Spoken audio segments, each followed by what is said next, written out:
শুভ দুপুর বন্ধুরা, আজকেও একটা পার্সেল চলে এসছে।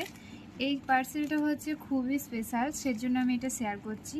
জিনিসটা ছোট হতে পারে, কিন্তু যে মানুষটা দিয়েছে সেই মানুষটা সত্যিই আমার কাছে অনেক বড়। তো দিয়েছে বলতে কি, আমি দাদুকে ভাইফোঁটা দিয়েছিলাম, তোমরা সবাই দেখেছো।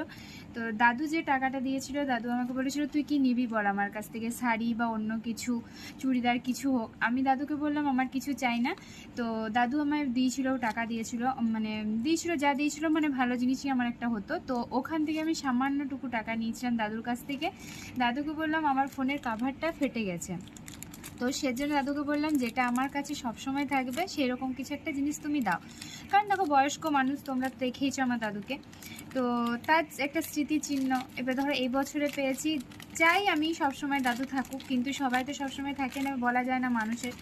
তো ওই কারণের জন্যই দাদুর টাকাটা দিয়ে, দাদু আমাকে বললো তোর এই টাকাটাতেই হয়ে যাবে। আমি বললাম হ্যাঁ, এটাতেই আমার হয়ে যাবে। তো যাই হোক, সেই টাকাটা দিয়ে আমি এইটা কিনেছি, তোমাদেরকে দেখাচ্ছি কেমন হয়েছে বলো। ফোনের কাভারটা দারুণ এসছে, দারুণ মানে দারুণ। কারণ একটা ভালোবেসে একটা কেউ কিছু গিফট করলে সেই জিনিসটা সত্যি খুব সুন্দর আসে। এই দেখো, আমার সেটটা হচ্ছে ভিভো T1 Pro 5G। তো ওটার কাভার আমি এরকম পাচ্ছিলাম না, এরকমই আমি চাইছিলাম কিন্তু পাচ্ছিলাম না, অনেক খুঁজে খুঁজে পেয়েছি। কেমন হয়েছে জানিও, এটা আমার দাদুর গিফট করা।